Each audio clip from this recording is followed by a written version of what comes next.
I was excited as well, just because the City of Albuquerque really didn't offer outside training like this, and when I took it, we were able to have the training with a credit union, Send, I think it was, and then I think it was the Water Utility Authority, and then us as city employees. So I just really jumped at it because I thought this is amazing to be able to get out and just listen to people. And it's interesting that when you said that you were shocked that the city wanted to have this program. Well, when I read what the program was about, and I was trying to figure out, can I take this? I was shocked that they were letting us. I was like, man, this is awesome. Let us come in here and change things. So. I took the class mostly because I was curious if there was anything within the class that I could then turn around and teach to our neighborhoods. So I actually met with Tom, and he mentioned I never even heard of PSU. I've been with the city for about 6 years, and I never heard of PSU. It's really bad. So I didn't even know it existed, and that they had the opportunity to train city employees. And so I was really excited to take it, to turn around and then kind of cherry pick different lessons to teach to our neighborhood leaders. So, Robin, you said no. I mean, I know you kind of got voluntold. Is that right? Yeah, my previous superintendent pulled me into his office, and any time you get into the office, you kind of think the worst. And he says, our previous administration, Mr. Soliday, he said, we got a class, we got a course, and I want to send you to it. And I thought I did something wrong, because you just automatically, just the way I was brought up in background, you're in front of your boss or any kind of authoritarian, person of authority. You did something wrong, and he said, hey, here's where it is. You're going every Friday from 1 to 5. I'm like, you're gonna pay me overtime? And he said, nope. I said, I'm not going. You're asking me to volunteer my own time, and I'm not gonna do it. I'm not a classroom guy. I've been out of school 17 years. I'm not going back. I don't want to do it. He said, you're going, and there was some tug of war. He has more power than I do, and he did tell me, you're going. And I'm pretty sure Tom can attest to it. The first 2 to 3 weeks, I was kind of checked out. I was kind of doodling on my notepad, taking some notes or whatever, because I just really did not want to be there. Just being honest, but it was great. It was really great. Do you remember, Rob, what flipped the script for? I mean, what? The teaching on It's Okay to Fail is the one that really registered for me, because, like I said previously, in my upbringing, I equated failure with I was wrong and I never lived up. So I was so afraid to take chances. But I knew internally that it was okay to take chances and it was okay to miss the mark. But I was never really told that. So when Tom communicated that with us, then I said, here we go. We're better. Unfortunately, we're better. But in a government setting, can I take a chance and miss the mark and not be fired? I'm sorry, but we're just calling it for what it is. So I just started taking more chances, and I figured one of two things. I'm going to take a chance, and if it works, great. And if it doesn't, by the time my boss finds out about it, I would already fixed it. So it's going to be okay anyway. So it was just good to know that it's okay to fail, and it doesn't. If I fail once, it doesn't make me a failure. It just makes me someone who's taking chances. So that lesson in particular is one that really stuck out to me. That's one that I hold on to this day. Do you guys, any of you have any other aha moments? Was there a moment where was there any particular part of the course that struck you? Mine was more of the influences surrounding my environment. I came from a private sector to a public sector. I've been with the city for over 7 years. Definitely a different transformation. And Robin mentioned it's a culture that you're afraid to make a mistake, but you own up to it. And my aha moment was, I've been working on a platform for the defensive driving program, where I've been talking to people prior to the Entrepreneurial program, and I noticed that we have a lot of disconnect throughout the city. There's about 6,000 or 6,500 employees. That's not including our volunteers. And trying to reach people regarding training is a goal of mine. And regarding the Entrepreneurial program will catapult me into a level where I want to bring it online. And in speaking with Tom, he's helped me or led the way to for me to realize, be persistent. Sometimes it's just not the timing in reference to ask for permission. Sometimes we kind of throw that by the wayside and ask for forgiveness. So I've done that a lot in what I do, because sometimes you just need to grab the bull by its horns and let it go. And it in addition with this program, it's helped me with my confidence level, because there's a lot of, once again, it's a culture within the city and maybe government. How many folks of you in this class are part of a government entity? So you guys can kind of relate to what I'm sharing with you this morning in reference to the culture, or just kind of saying, well, I really want to do this, but I'm not sure if I'm going to get the support. I might not have the confidence.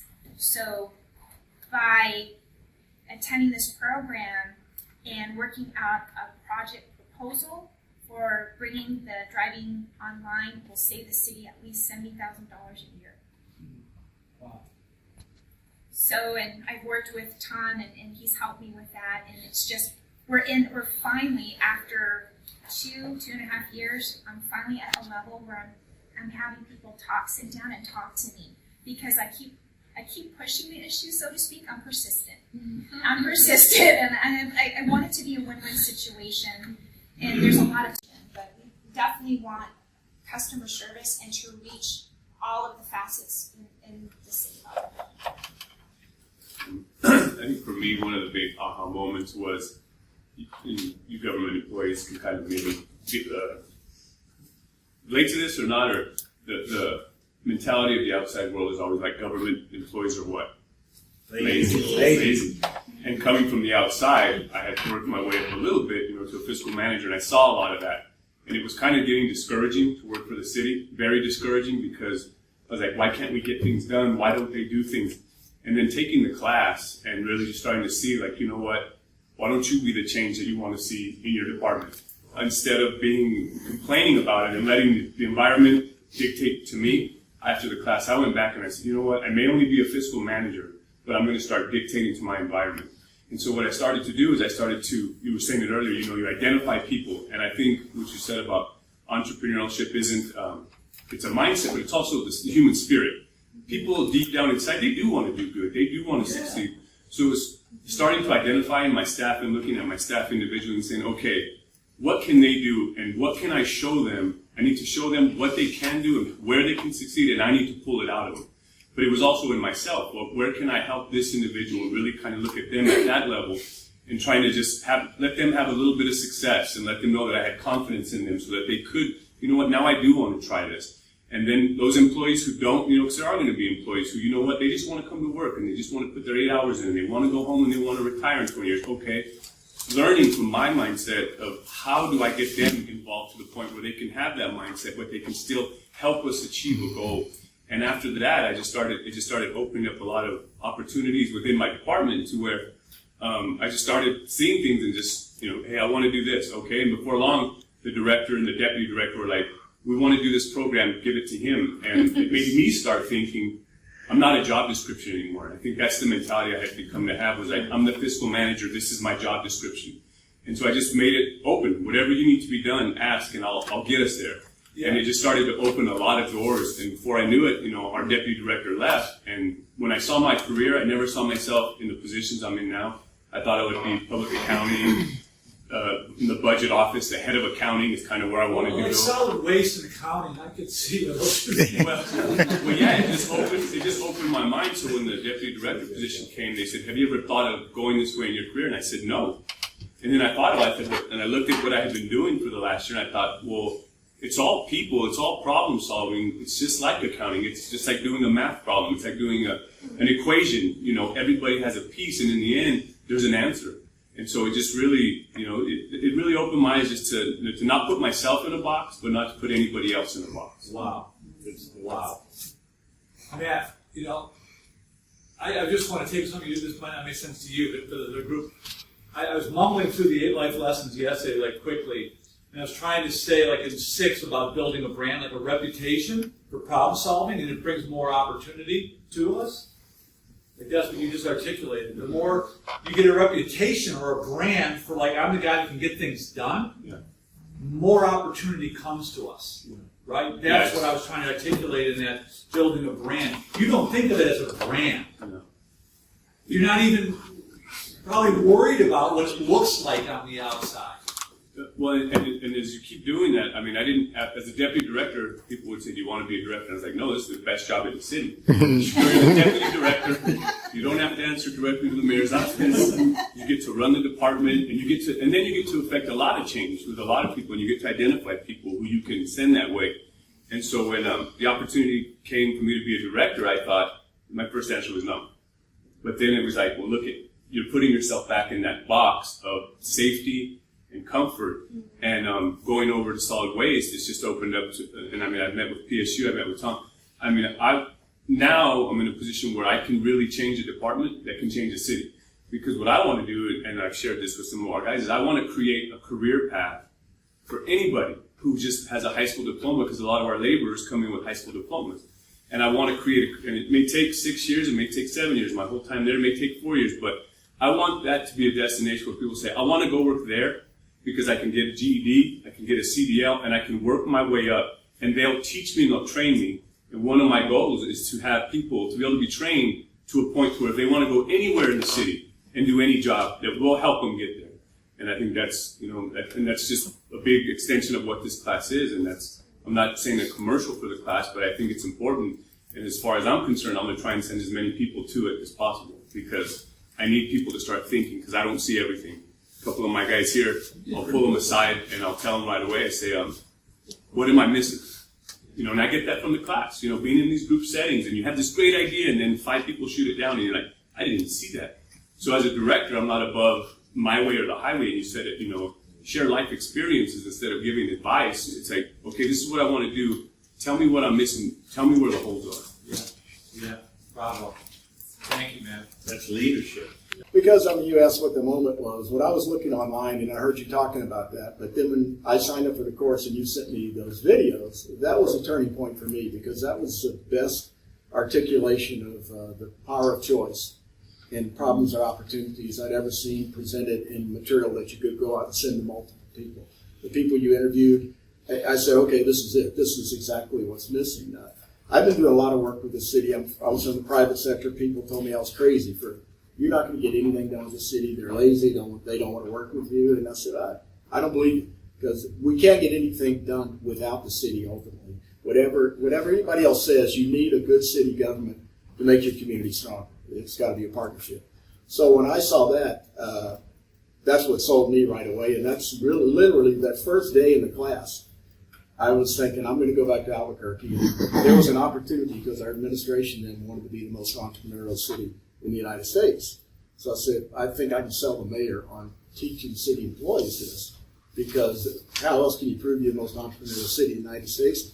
By instituting a program to teach your employees an entrepreneurial mindset.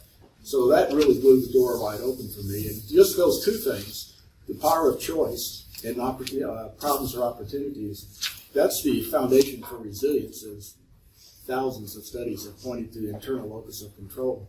And you're hearing it right here from what the people are saying in the city. Yeah. I mean, the mayor bought on to sending 100 people through the program. That was the original contract, to send 100 people with seeing them, teaching them. And later, through some other things that happened, he committed, the previous mayor committed to, was it 3,000 people, Tom? Mm-hmm. Committed to putting 3,000 people through the program.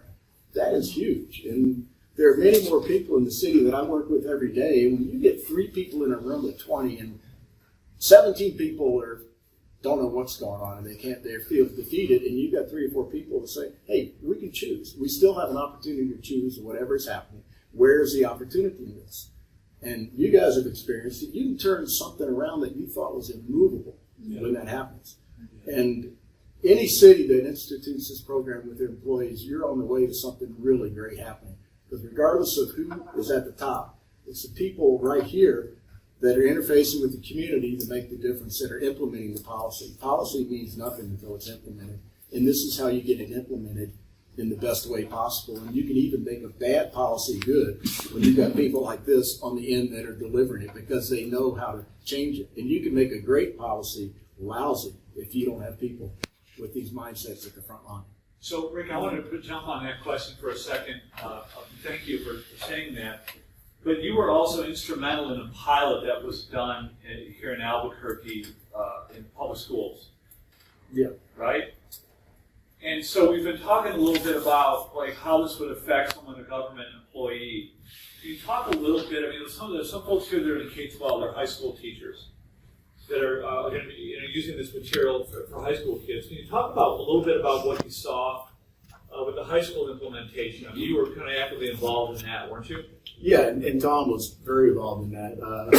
It blew me away. I mean, everything I thought it did for the city employees, the high school was incredible to listen to these students and what it meant to them. And then for them to passionately, well, they came to a panel and say, you've got to make sure this gets in every high school, and talk about how it changed their life. It made them look at the power of choice. They really hit on the power of choice and talked about how it helped them make better decisions because they knew they had a choice. Yeah. They didn't have to go with the crowd.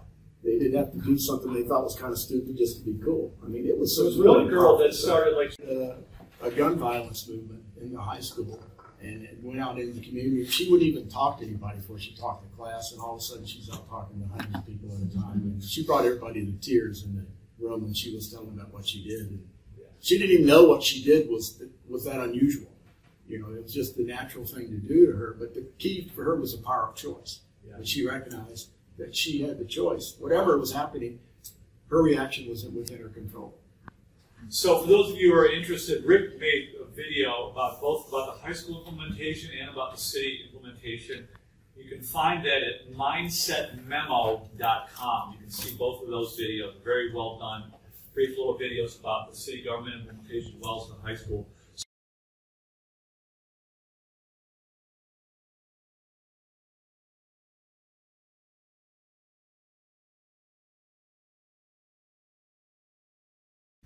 I can relate to that. It was refreshing to hear from an internal setting that we have the power to change and we have a vision to do so. And we ultimately have the authority. I guess some of us, like myself, is looking for, it's okay to take those chances, to take those risks. And if you believe in an idea, be persistent about it. So it taught me a lot of those things. I want to ask a question. How do you balance like being persistent but still in a feedback loop? Like intelligently persistent, you know what I mean? Yes. Not just up against a brick wall spinning your tires. Like how do you navigate that? I look at the things like I take approach like Matthew takes the approaches. It's okay to share an idea and see, okay, what are the drawbacks about it? And then regroup, and a lot of it has to do with timing. I learned that from Tom because I thought, man, I'm kind of deflated. I have this wonderful idea. No one's listening to me. What do I need to do? What am I doing wrong? Looking internally at yourself is really challenging. And saying, okay, so this is what I have. Talk to my counterparts. Talk to the people it affects, and then continue with it. And not be forceful, because I don't want to keep knocking on people's doors and being a nuisance. I don't want to be annoying. That's not what my game plan is. But I want to express the importance and the value that it adds to the city as a whole. Whether you're an employee, a volunteer, I hope that helps answer that question. You know, I found a quote from the German philosopher Schopenhauer, and he said, every truth must pass through 3 phases. First you get ignored, then you get ridiculed, and I found like that's how you know you're getting somewhere.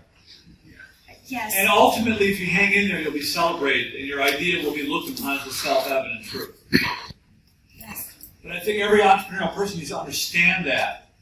Like the first time you get rejected, you just can't take your toys and go home. Right. And then being on the government side, on the public sector, it's a little different than the private sector, in my opinion, because you have so many layers and the upper echelon that sometimes are willing to listen to your idea or ideas, and sometimes they don't want to hear it for whatever reason. But I think it's just, once again, it's your vision. It's a culture change, and it takes one person to do it. It's contagious. It's just like coming in this morning, you guys are in a great mood and you guys are here to learn and it's exciting. But it's the same flip side when you have someone that's negative, it draws your energy. And that can dictate and influence your outcome, in my opinion.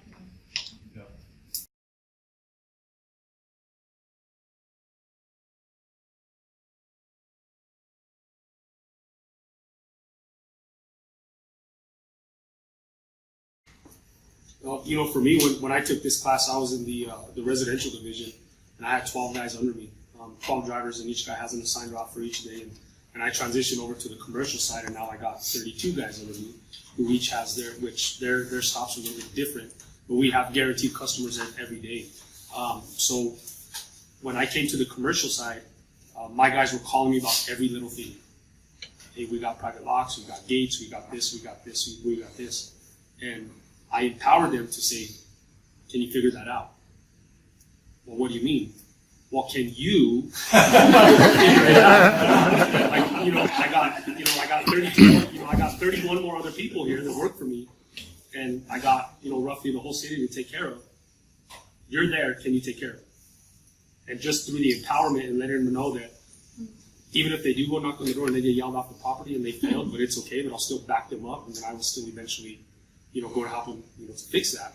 But my phone calls have completely dwindled in that even if they call me, I've got a few people that I will really lean into. They'll call me and say, hey boss, I did this, this, and this. And I'll say, that's a great decision. I would have done the same thing, even if it might have kind of skirted a little bit. But I've empowered them to make their own decisions because I've told them your route is your small business. Whether you like it or not, you have guaranteed customers every single day and we need to perform that service. They're not looking for us. They have to, we're there to provide a service. So how you treat your customer is how I'm going to treat you.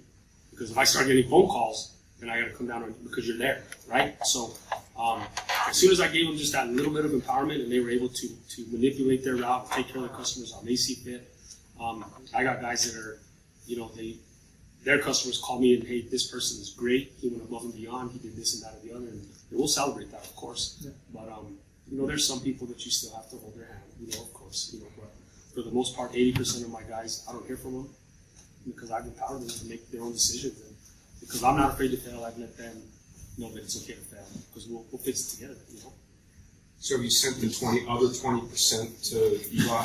Well, not yet. Well, because, and unfortunately, sometimes the problem isn't the problem, right? It's not that they don't want to go, it's just that you have to break a mold of some of these guys that have been in the city 20 plus years, and they've never been told that you have potential. Yeah. They've always just been told, you're a garbage man, you're a city worker, just clock in, head down, finish your route, and go home. Yeah. So it's part of my job, and I know with new leadership, to find these guys and say, you do have potential. What do you want to do? I know you don't want to be a garbage man. What do you want to do? And in those conversations, you get some people that are just like, you know what, man, just leave me alone. I want nothing to do with anything. I barely know how to clock in. Or let's go to school and work or whatever. But you have this subset of guys that are really driven and really ambitious. And you could see how the city in itself is just starting to shift. And a lot of people are wanting to do more passion work. And it's a fine line of finding these guys that want to better themselves or just get out of work. So, but even we've had a few guys that, they say, oh, it's on a Friday afternoon and I don't have to do my route. This is awesome. But they come out of there and it's like, is there any more classes? They won't say it in front of the guys because, right? But, hey, is there anything else I can do? I want to work on my resume and Miss Reed has helped us out with that. And, how do I learn how to type faster or whatever? So it's slowly but surely getting there. It's just hard to change the mindset of all 200 people at once. So we've got to do it almost on a case-by-case basis, kind of. Just right off of what Rob's saying. It's true. I mean, even some guys, they think, I told one guy, hey, you need to go to this training. He said, oh, no, I've been doing this for 17 years. There's nothing they can teach me down there. I know how to do this. And I thought, well, if you can't learn what to do, maybe they'll teach you what not to do. And then he kind of looked at me and I said, it's bigger than just this. If you really want to go somewhere else, you're going to have to go and learn what other people are doing. It's just go sit, listen, and watch, and see what other people are doing. And maybe you will go sit, listen, and watch and figure out, you know what? That's the way I've been thinking my whole life. That's what it's called. That's what I have, and it encourage you. Or maybe you go down and you think, man, I thought I knew it all, and now I'm listening to all these other smart people who have great ideas. Maybe I don't know it all. And just trying to get them to buy into that first bite. Just get them there and get them to start seeing. And then you kind of coach their potential, because everybody has potential no matter what they want to be, you know.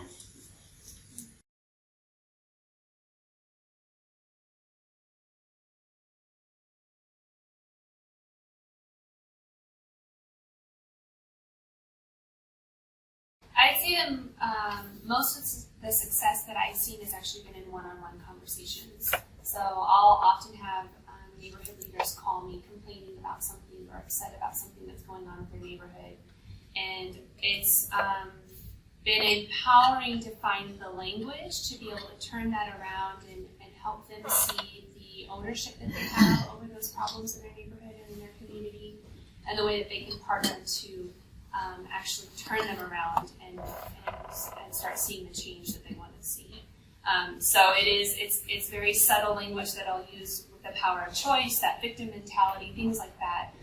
Even the idea of branding and the fact that their neighborhood has a brand, I think is a really revolutionary idea, because you're helping them understand. And when you walk by a piece of trash, what are you saying about your neighborhood? Whereas if you stop to pick it up, you're changing the brand and the reality of your neighborhood with that small action. So it's been mostly in one-on-one conversations. We have plans to do a leadership academy, and we've cherry-picked probably 3 courses from the Entrepreneurial Mindset training class to have in that leadership academy. We just haven't actually done it yet. But it's coming. It's very exciting.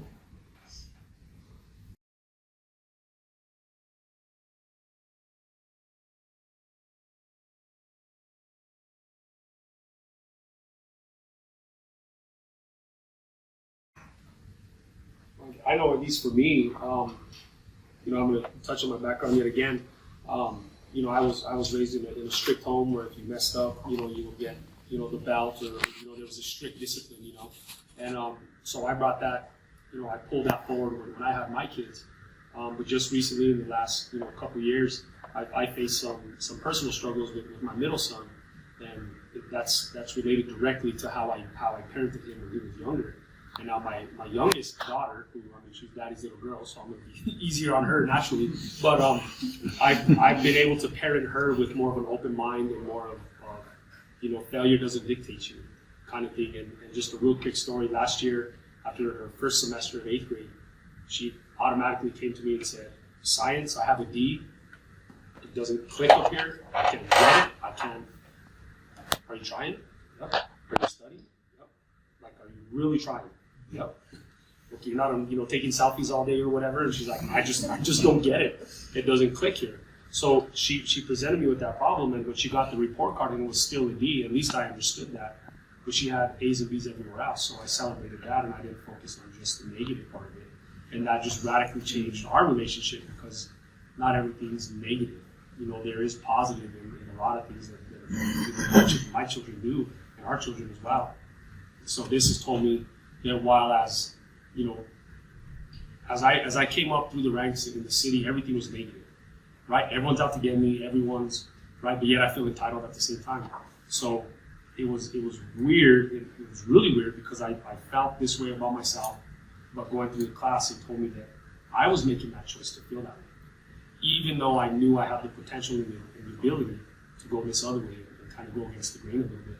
So as I started ingraining that into my 2 boys and my daughter, you can see how they're kind of finding their own way a little bit, and they're not afraid to fail. I mean, the big failures, yes, don't drink and drive, don't do any of that stuff, yes, but if they mess up, if they miss for 15 minutes, okay, now we're talking about time management instead of, right?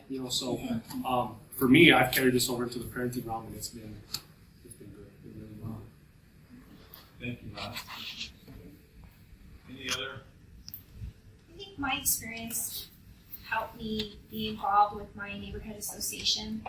I had a vice president of our association. Every time she saw me by the park with my dogs, I walked all the time, and she would solicit my services and try to bring me on board, and I just wasn't really interested in doing it. I wanted to do my part in the neighborhood association. There was a lot of problems and issues within our neighborhood, And I thought one day, you know what? I can help make a difference. It's my power of place, my vision of what I want to see our neighborhood and where I want to see our neighborhood to be. Because it's just challenging. It's a challenge, and I'm up for the challenge. I want to be persistent. And just even having 6 board members, we all have different thoughts. Sometimes certain people influence others. And I want to hear what everyone has to say and sit down and problem solve and how we can approach it as a community. That's helped me in my personal level.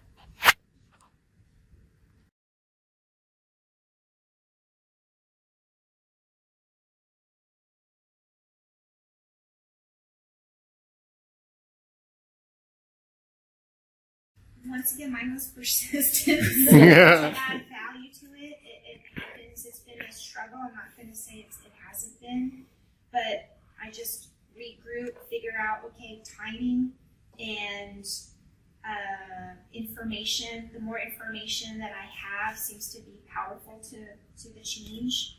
And just, it's a guiding process. And once again, how you influence those individuals who really need those individuals to support your vision and your goal. I think for me, when I took this class, like I said, I was just a fiscal manager. Our director at the time sent us because it's training, and they said they needed to fill 100 spots, and we needed to be represented in class. Was basically what they told me. They said, hey, they're doing this new class, and we need somebody represented, so you go. But that person, the director at the time, would come in and, this is what we're doing. This is what we're doing, and this is how we're doing it, and you're doing it this way. And I started just trying to see where they wanted to get to, and then trying to take the approach to get there. And they just really showing them steps, and maybe have we thought about this? Have we not thought about this?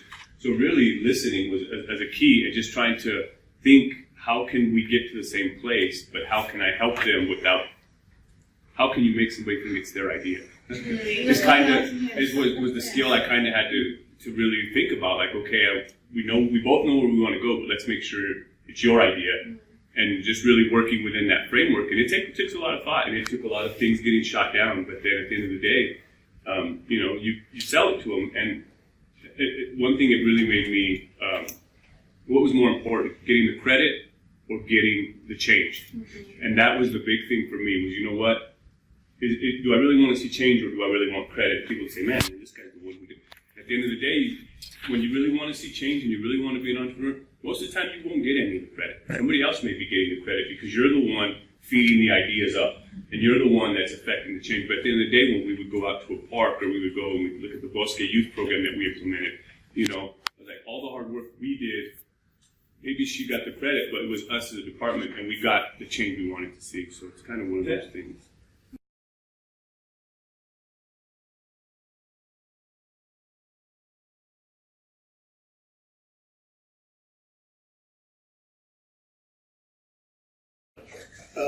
I would focus on your listening ability, because you start talking about these ideas, the people in the room are going to let you know. You can see where they are with it, and that will give you the clues to what to do next. And the listening ability helps you get over that 80-20. There's a great book called The Person and the Situation. People don't respond because of who they are. Most of the time they respond because of the situation that they're in. And when you understand that, the power of that, if you've got somebody that won't support what you do, then you think about what situation would make them value what it is I want to do. And then you go about creating a situation that'll get them to see it differently. And it works every time. I've never changed anybody's mind directly, but I have multiple times through creating situations. The person or the situation. It's an amazing book. That's probably one of my top 5 life changers. That and The Power of Positive Deviance, those 2 books, if you read those and get the message, you can get just about anything else. Yep.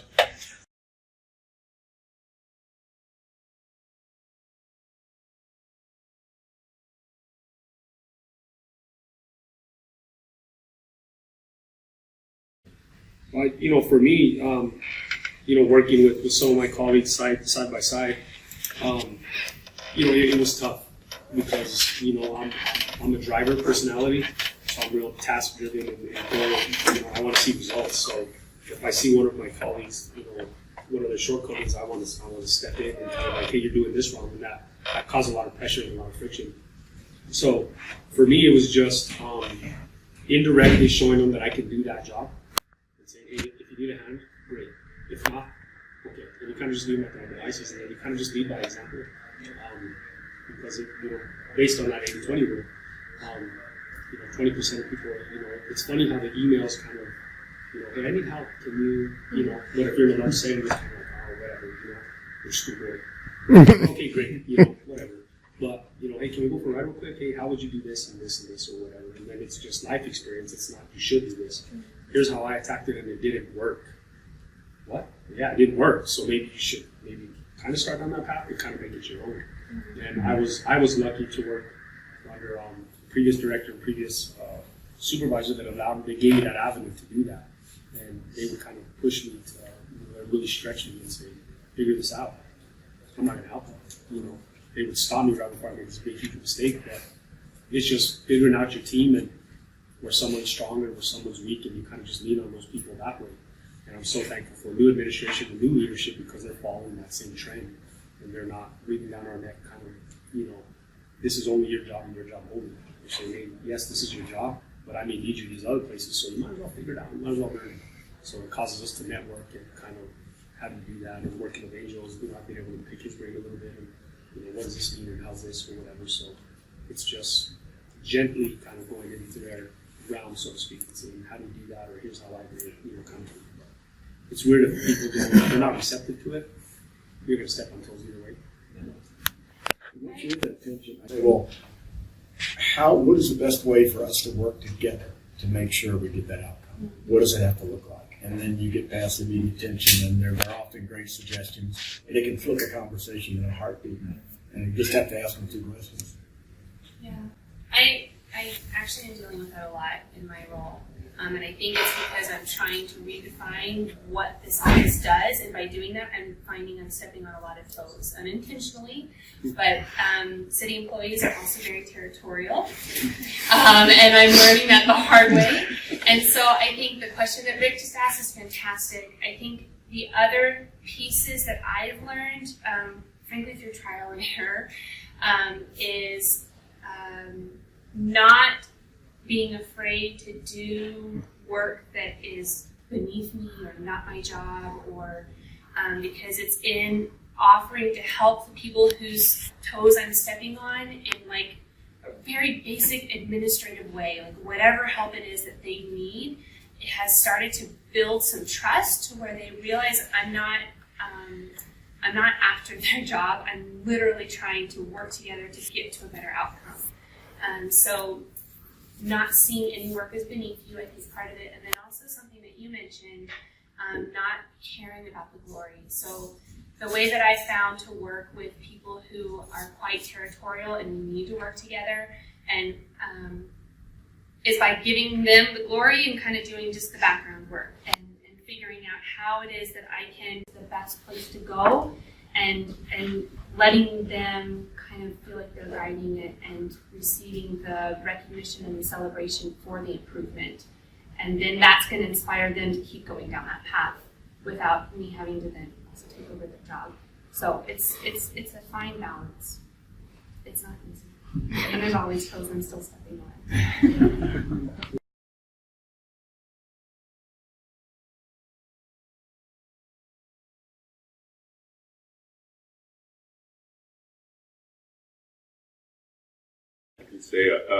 I'll say something.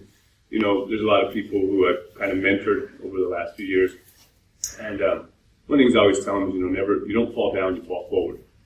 You get back up because you learn from. You fall backwards and you're going behind, but if you fall forward, you're learning something from it. But one of the things where I really failed, and I really had to go back to this person, was I was told one time, when you mentor somebody or you try and impart into somebody, try and trim the hedges. Don't take a weed whacker to the whole bush. And I was kind of mentoring somebody at the time, and I really took a weed whacker, and it kind of really destroyed him, And it really made me question myself. It's like, is this really what I'm supposed to be doing? And after thinking about it for a while, I just knew what I had to do. And it was a big failure, because when you fail in that instance, it's one thing to fail at work. But when you fail at imparting into somebody, you could really destroy their confidence, especially when you're trying to build them up. And I'm sure it's the same with kids. And I really had to take a look at myself and my motives as to what were my motives and why I did it. And I had to go back and evaluate. I know where I wanted him to get, but I needed him to figure out how to get there. So that was a pretty big failure because it caused me to have to go back to this person and say, look, I know I'm your mentor, but man, I just blew it and I failed. And I really blew it with you. And, I don't know if you ever want me to be your mentor again. I had been mentoring him for a while, and it was a pretty big failure. But in the end, I failed, but it caused him to see me in a different light. And I think that's what failure is, when you fail and you admit to it and you fall forward, so to say, and you own up to it and you go. Now, I'm still mentoring the guy 3 years later, and it just showed a human side to me that I make mistakes too, and everybody's going to make mistakes. It's how you deal with the mistakes and how you deal with the failure that counts in the end. Well, there's been a lot of little offenses, so to speak. And there's something about, for those of us in government, I'm sure we know that there's a lot of, well, it wasn't me, it was him. And they pass it, and they pass it, and they pass it, and it eventually gets back to you anyway. So if if I found that if I said, you know what, I completely dropped the ball, I messed up, you can see that in someone, and everything just kind of crumbles. And it's kind of like, did you just own it? I think there's a word for that. It's called accountability. And as soon as you start holding people accountable because you hold yourself accountable, then these minor offenses aren't that big. And it's kind of like, I missed the deadline. I'm sorry. Like, to be honest, I was just kind of in this avenue over here, and I completely forgot about you. I'm sorry, but I'll fix it. And if you're genuine about it, then it kind of, I can kind of sense back at our place, everyone's kind of a little more lax with everyone, and they kind of, the minor offenses aren't that big of a deal. Yes, we still have a job that needs to get done, but there's not very much of this anymore. Well, I didn't do it because you used to see it, but it's not this, and this, and they didn't do it, and they didn't do it, and they didn't do it, or I didn't get the email. It's kind of, I messed up, man. I'm sorry, I'll fix it. And it just kind of, just resonates with everyone. And it's okay to fail. It's okay to forget. I remember hearing a story about how, or a stat maybe, if a hotel does everything perfectly for your stay, they don't have anything wrong, it's not a memorable hotel, but if something goes wrong and they fix it in the right way, over the top, they do a really good job to make it right, that's when you're going to get a loyal customer at your hotel. And I always remember that. And so early on in this position, I made a pretty big mistake with information that I shared from a neighborhood person to a city councilor, and it circled back and it blew up, and they were furious, and the trust was broken. I was like, oh my gosh, what did I just do? And my intent was good. I was trying to help make everything better, but I didn't do it the right way, and I broke trust. And it was with two particularly vocal neighborhood leaders that are particularly aggressive when they have interactions with the city.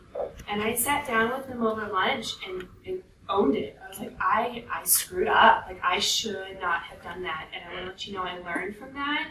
And I understand why it was wrong. I understand why it broke trust. And I will do everything that I can to make sure that that doesn't happen again. And it just ended right there. Like, usually they'll like pick and drive and dig and try to take it years down the road. And it stopped it completely because I owned it, because I was humble, and I learned from it, and I didn't try to defend myself, and I didn't take that attitude. It was really, it was a really good lesson for me to learn that it's okay. It's okay to fail. It's okay to own something, especially if you're doing it in such a way that's looking to the future and how you're not going to perpetuate that mistake. Now, I grew up in a household. My parents were divorced. My father was a disciplinarian, but I chose to stay with him because of so many reasons. And I also have a martial art background. And I was taught, you be honest, you own it. And when you own it, people respect you more. They're going to say, okay, well, if you made a mistake, it's okay to make a mistake. It's okay to fail. Coming to the city, I had a situation where prior to being in the position I'm now, I was workers' compensation adjuster. I had experience for 19 years, but coming to the city, that's how I came as far as my position, work comp adjuster. I asked the safety individual, say, hey, can you go investigate this? I need some information, because that's what I'm accustomed to doing. We investigate claims for compensability issues. And so this individual did what they needed to do. Both myself and my counterpart got pulled into the risk manager's office, and we were put on the spot, and he jumped all over this individual. I said, hold on, wait a minute, I need to interject. He was just doing something I asked him to do. I'll own it. That was my decision. I'll own it. I don't think it's something in the city culture that happened back then, that people own things, because people were afraid of owning it because they were afraid of being fired, they were afraid of being disciplined. And I thought, I'm venturing in a new world, but this is who I am. I'm not going to conform to something first I'm being introduced to, but this is who I am. I own my mistakes. We'll correct it. I had a wonderful manager many years ago. He'd say, you know, kid, just remember this. You can fix anything. Anything can be fixed. You just have to work at it. Some things will take longer than others, and it was okay to make mistakes. And you own it. You don't want to make too many because you don't want to get terminated, but you grow from it. And that's my goal, is to a person and to affect those around me, to make those, or to have those individuals be better as well. Once again, it goes back to something that's contagious. If you have the power and you involve people, people are more receptive to really willing to work with you as a team. And to have an individual supervisor, a manager, when they trust you and they see your potential, they also give you the autonomy to do your job. And empowerment. It goes back to empowerment and accountability. So. And if I could also on that, I remember a story Tom was telling us. He says sometimes you gotta give it away. He was talking about your wife's cupcakes or cookies or something, or someone is a great baker. I remember this story. My wife. And so we'll get a customer that calls, and our guys are awful, they're lazy, they're the worst employees ever, they should be fired, whoever hired them should be fired, whoever hired them should be fired, just all the way up to the mayor. Everyone should be fired, right? But in that I'm able to actually coach my customer as well, you know, because we have some software on our trucks now, we can take pictures and we can log stuff down, and I can shoot an email and say, hey, look, we didn't mess up. As much as you think city workers are these awful employees, and we're just out here to just collect the check and just whatever, he did his job.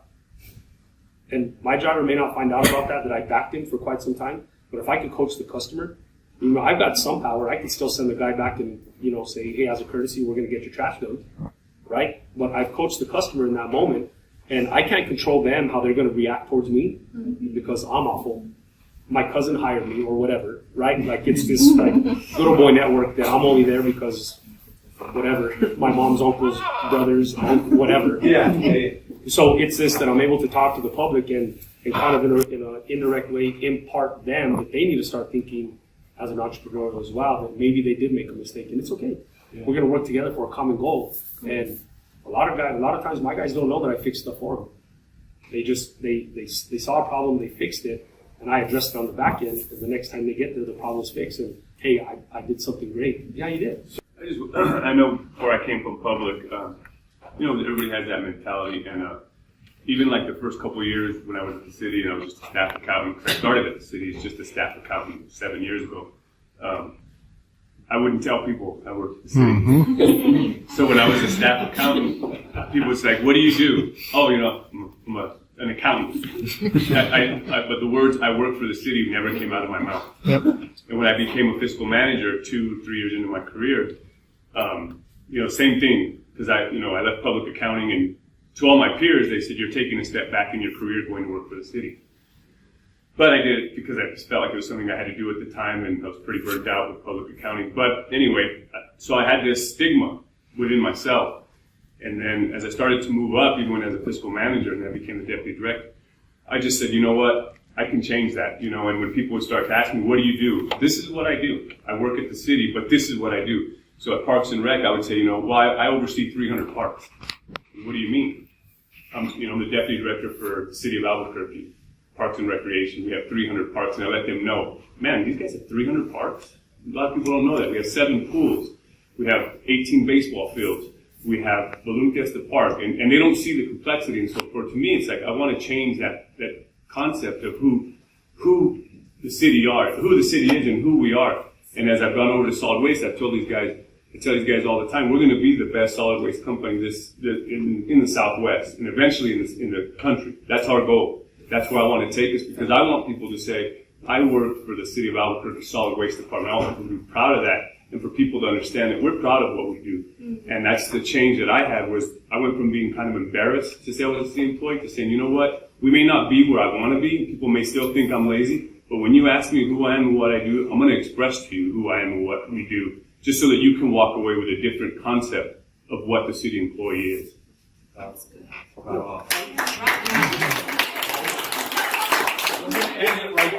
Let me add something quick about solid waste, because about 3 years ago, I was having breakfast with a friend who's a prominent business person in town, lives in a very wealthy Northeast Heights neighborhood, and out of nowhere, he just said, you know, have you ever noticed that the trash people, I mean, it's like they're trying to destroy the trash cans and make sure that everybody that's not awake is awake by the time they get down the street in the morning. And I said, no, I live in the area where I don't get service, I haven't noticed that. He said, yeah, it's really been a pain in the ass. He said, but something happened. I said, what do you mean? He said, well, I went out last week and I didn't even hear about that. And they'd say good morning and they'd help me take the cans over and were talking to me and going down the street. He said it's been every day they pick up now. For the last month it's been like that. There's a whole new attitude. He said, and then the trucks, have you seen the trucks? It's like somebody's shining them every morning. And I just started laughing because I knew what Rob had been doing. He said, what do you think's going on? I said, I'm not even going to say anything. Just go to this website and look at this video. I don't know how many of you have seen the video, but Rob's in the video. And I said, then call me and let me know if you think that might be it. I was in a different city in the United States, and I was in LA. Yeah. I was at UCLA doing a training, and the lady said, my mom lives in Albuquerque, and she said, something happened to the sanitation department, the guys are shining their trucks by. He invited me to speak to a group of his business friends about the program and what it's doing in the city as a result of that. So it was living proof. It was perfect. Awesome. Thank you, guys. Thank you.